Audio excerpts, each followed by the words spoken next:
My name is Jonathan Goforth, and on this video, we're going to talk about how to help you pass the broker's test. So if you're looking to get your broker's license, then you need to pass both components of this exam. One of them is your state questions. The other one is the national questions. And so this video is going to go over a simulation, which is how the national test questions are comprised for the broker's test. Thanks for watching my video. Please subscribe to my channel and please give my video a like, and let's jump right in.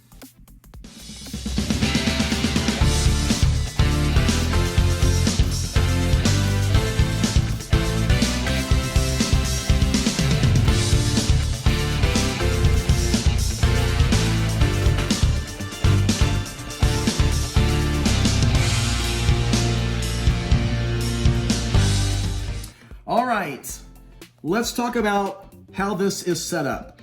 The national test questions to get your broker's license, these are set up in what are called simulations. It's a story, and each story has multiple questions in it. This is a little bit longer one because I want you to learn a little more from it. This has 5 questions in this one simulation.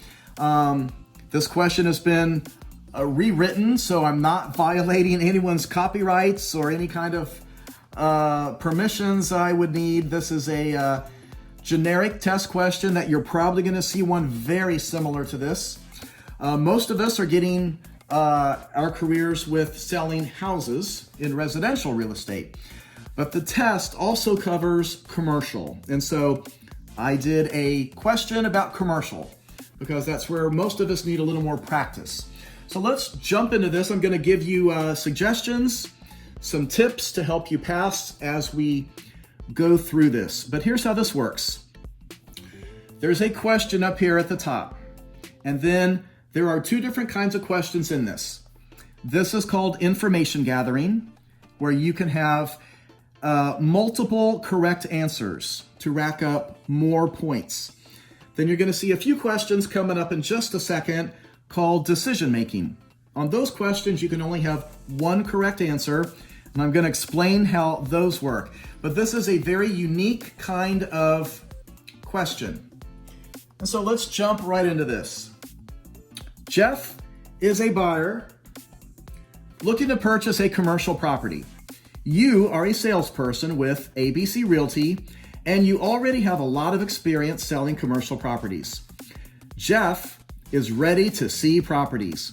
But before you show him anything, what questions should you ask him?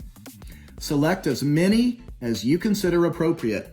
Now that's how many of these are appropriate right now.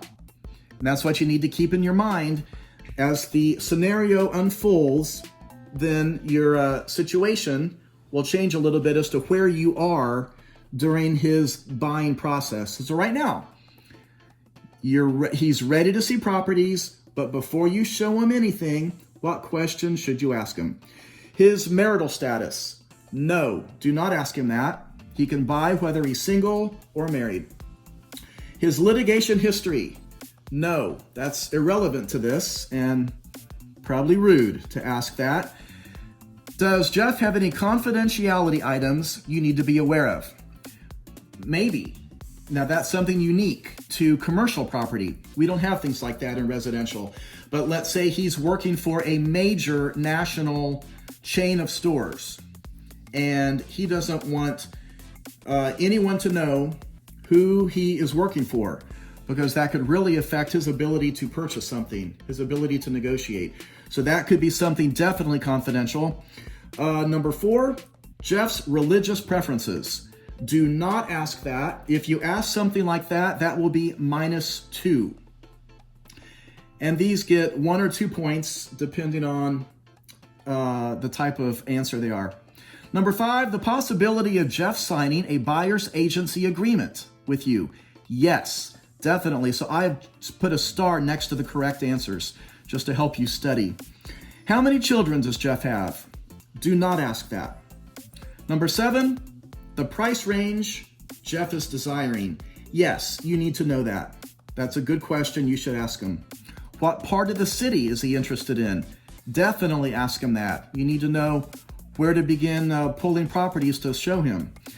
And his financial ability to purchase. Definitely you need to ask that. Is he looking at properties with any other agents? Yes, you should ask that too. So these are your correct answers. If you don't check one of these, then you don't get those points. If you accidentally check a wrong answer, then those points are taken away from you.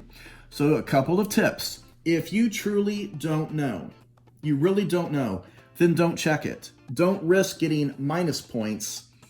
You just won't get any points at all for that correct answer.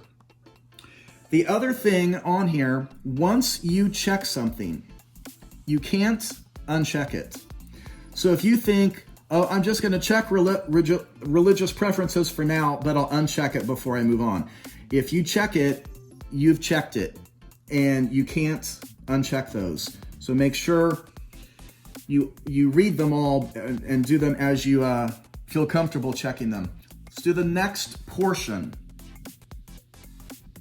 The next question in this simulation, so the story continues. It's a story that is unfolding. And so now the next piece of this, you're pleased that Jeff signs a buyer's agency agreement with ABC Realty, which is your company, and you begin showing him properties. He wants to make an offer on one of them. What should you obtain before an offer is made? And again, select as many answers as you consider appropriate. How many children does Jeff have? No, don't ask that. How much earnest money is Jeff planning on including? Yes. Title insurance exclusions? No, that is not, but this is one that a lot of people will miss. The reason why you don't check it is because you don't have a contract sent to a title company yet. There is no title work being prepared yet. So you don't know what title insurance exclusions would even be.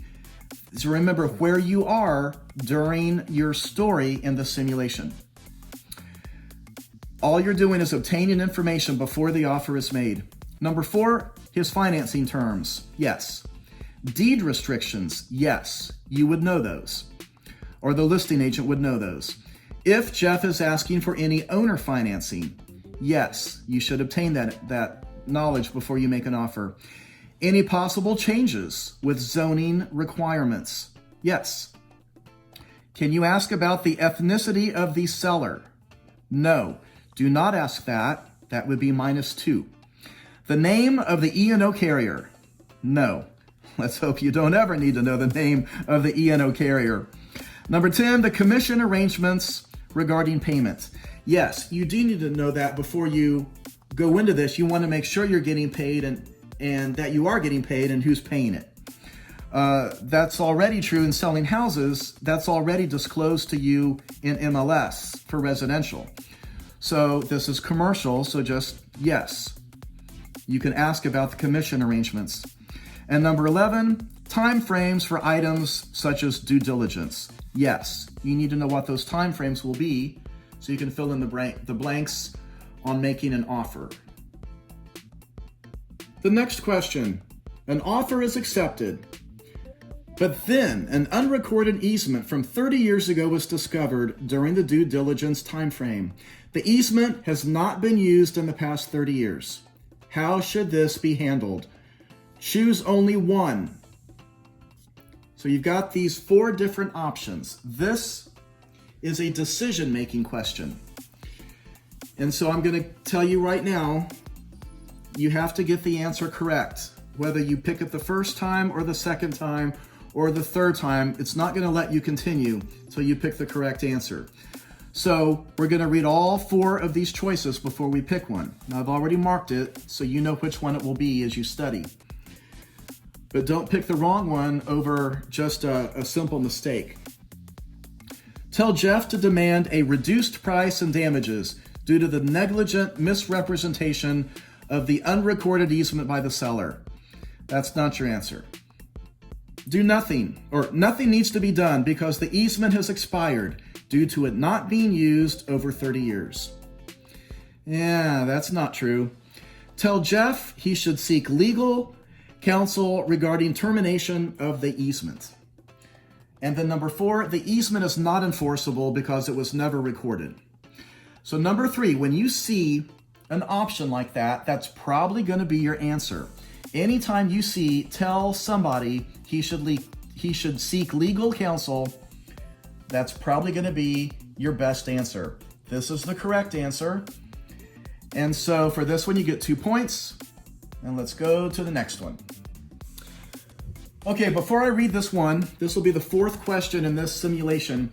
I'm going to do a whole nother simulation, and I'm going to put it in the remarks below. In the description of this video, click on that link for a whole nother simulation to help you practice. As soon as this simulation's done, I'm going to stop this video.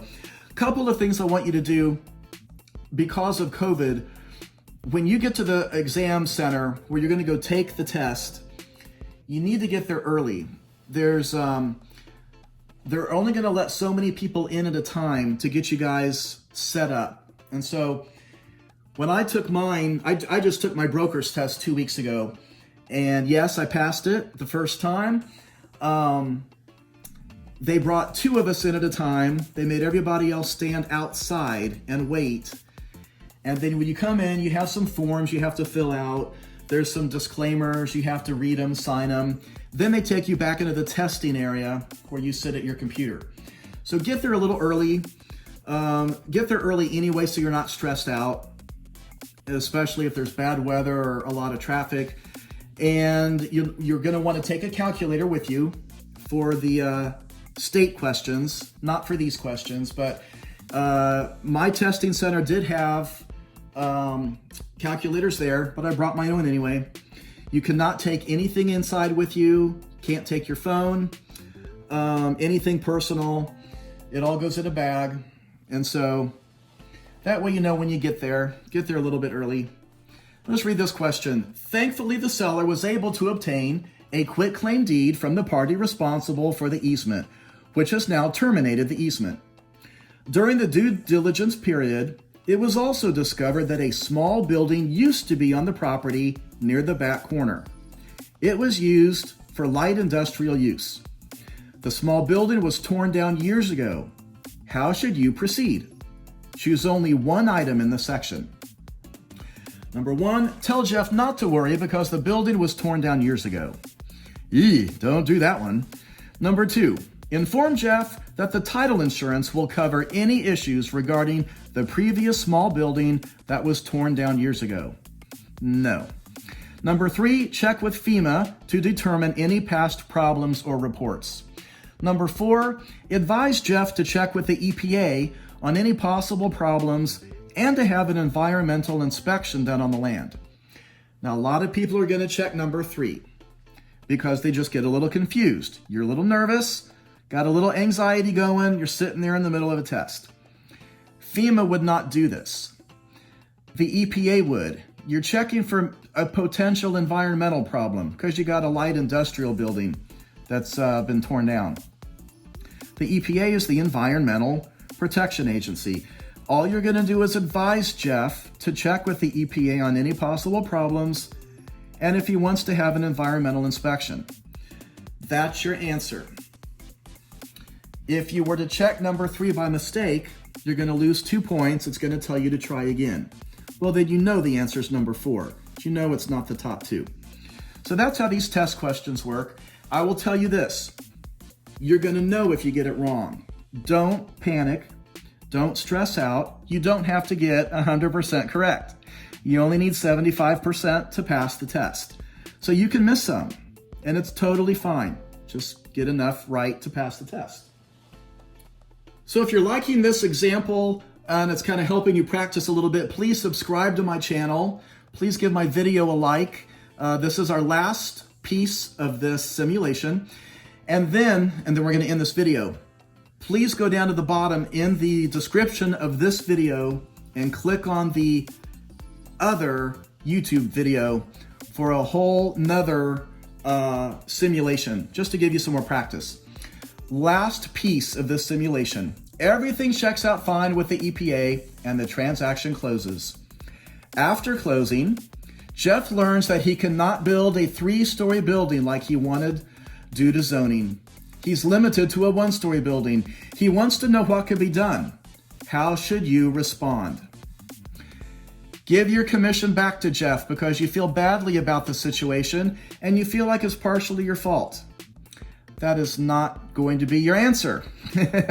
Number 2, tell Jeff to build what he wants because building violations are rarely enforced and zoning requirements constantly change. Don't check that. Number 3, tell Jeff that the title company will be responsible. A lot of people are going to check that. Number 4, have Jeff review his title policy because government regulations such as zoning are items typically not covered. So remember, if you check one wrong, you're going to have to answer it again. The title company would not be responsible. So it's typically not covered. And so that's why number 4 is your answer. So yeah, I'm going to stop this video. Thanks for watching this. I hope this gives you a little bit of practice. Don't be nervous. Don't be stressed. The biggest thing that you can do, getting ready to go take your exam, is study questions. So in your classes that you're taking, they're giving you lots of questions from their books. Practice the questions, review them. After you're done passing the test, you can forget all of this and go back to selling real estate. It will be easier for you because you've already been doing this for at least 2 years as a real estate agent. So this is going to be a really good review. You passed the salesperson's test previously, and so this one will be just a whole nother kind of fun test. But this way you get some practice seeing how these national simulations work on here. Thanks for watching.